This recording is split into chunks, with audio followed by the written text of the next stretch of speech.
Assalamualaikum warahmatullahi wabarakatuh. Sahabat-sahabat sekalian, bertemu lagi dengan saya, Sukses dengan Logika Tuhan.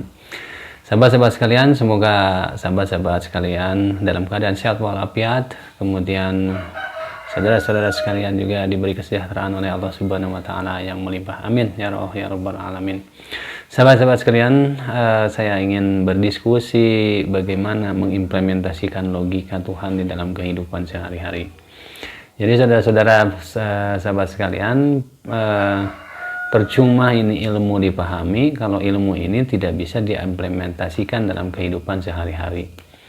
Percuma kita belajar sekolah dari mulai SD, SMP, SMA, S1, S2, S3, tapi ilmu itu tidak kita implementasikan dalam kehidupan sehari-hari. Percuma juga kita sekolah tinggi-tinggi, tapi ilmu itu tidak mampu menyelesaikan masalah kita. Percuma juga gelar kita panjang, tetapi gelar yang panjang itu tidak mampu menyelesaikan masalah kita di dalam kehidupan, baik di keluarga maupun di masyarakat. Nah, sahabat-sahabat sekalian, ilmu logika Tuhan ini bisa diimplementasikan di mana saja. Dalam kehidupan berkeluarga, dalam bekerja, di lingkungan kerja, di kantor, seorang pemimpin, seorang leader, seorang manajer, seorang tentara, seorang jenderal, seorang presiden, seorang gubernur, seorang bupati, camat, RT, RW, semua bisa mengaplikasikan logika Tuhan ini. Dan apalagi Nabi Muhammad Rasulullah SAW itu adalah salah satu sosok teladan kita yang menggunakan logika-logika Al-Quran itu dalam kehidupan sehari-harinya.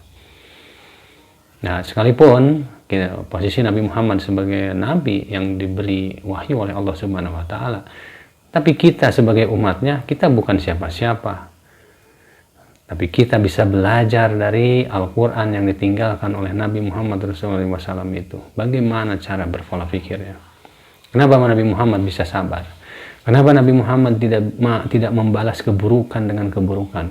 Kenapa Nabi Muhammad 13 tahun, kemudian dia dibully, kemudian dia diancam akan dibunuh, kemudian dia dilecehkan, kemudian dia diludahi 13 tahun di Mekah. Tetapi ketika Mekah ditaklukkan, seolah-olah tidak pernah terjadi apa-apa, dan Nabi Muhammad membebaskan semua. Mengapa Nabi bisa begitu? Itu tidak lepas dari pola pikir yang dipandu dari Al-Quran. Jadi agama itu adalah tuntunan berpikir, tuntunan berlogika. Karena dengan logika-logika yang dari Al-Quran inilah kita akan menjadi pribadi-pribadi yang agung. Kita akan menjadi pribadi-pribadi yang sabar. Kita akan menjadi pribadi-pribadi yang tangguh. Kalau logika kita dibimbing oleh Al-Quran.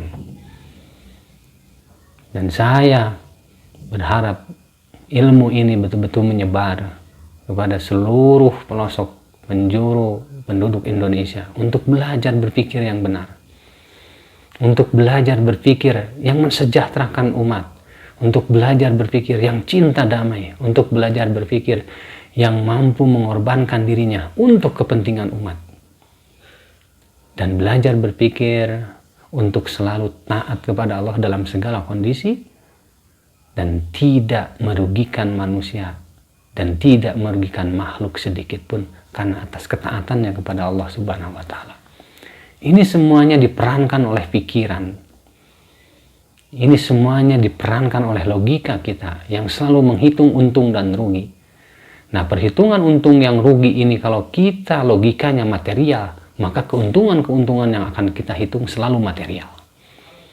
Tapi dalam logika Tuhan, keuntungan-keuntungan yang diukur itu adalah ketika kita selalu dekat dengan Tuhan. Maka itulah keberuntungan yang besar. Nah, jadi berbeda berpola pikir menurut Al-Quran, berlogika Tuhan, berpikir dengan logika alam material. Keuntungan dari logika material adalah material. Tapi dengan logika Tuhan, keuntungan itu yang besar adalah bagaimana kita taat dan tunduk patuh kepada Allah Subhanahu wa taala. Dan keuntungan yang besar itu adalah ketika kita bisa dekat dengan Allah Subhanahu wa taala. Nah, ini jauh berbeda. Jauh bumi dan langit. Ketika keuntungan material itu berada di bumi, maka keuntungan spiritual, keuntungan dari logika Tuhan itu adalah berada di langit. Teman sahabat-sahabat sekalian, siapa yang mengambil keuntungan untuk kehidupan di langit yang tinggi nanti, yaitu surganya Allah Subhanahu wa taala, maka duniamu akan dikuasai. Sahabat-sahabat sekalian, inilah pentingnya berpikir, berlogika yang sumbernya dari Al-Quran. Saya sudah mencoba mengembangkan ini, dan alhamdulillah bisa menikmati detik demi detik, mendekati Tuhan dengan cara-cara yang sebagaimana layaknya manusia. Kita tidak menjadi malaikat, dan kita juga tidak menjadi setan. Kita juga tidak merasa jadi Tuhan, dan kita juga tidak merasa menjadi seorang manusia yang suci, yang bersih dari kesalahan. Tapi kita betul-betul menjadi manusia yang sesungguhnya yang diciptakan oleh Allah Subhanahu wa Ta'ala. Sebagaimana Nabi Muhammad Rasulullah SAW. Dia makan, dia minum, dia menikah, dia punya anak, dia sakit hati, dia kecewa. Itulah kemanusiaan yang diajarkan oleh Rasulullah SAW. Dan semua itu bisa kita pahami kalau kita menggunakan pola berpikir yang bersumber dari Al-Quran. Dan pola berpikir juga yang diajarkan oleh Rasulullah SAW di dalam hadis-hadis sahih.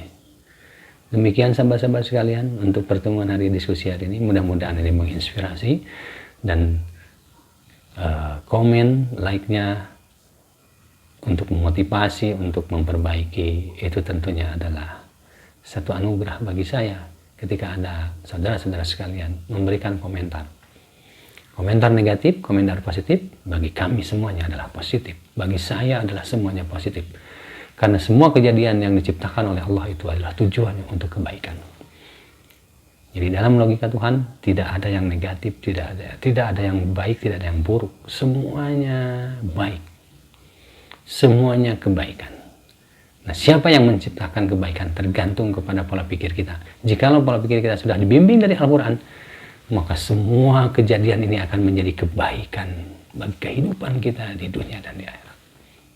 Demikian sahabat-sahabat sekalian, terima kasih atas perhatiannya. Billahi taufiq wal hidayah. Salam optimis tanpa batas. Wassalamualaikum warahmatullahi wabarakatuh.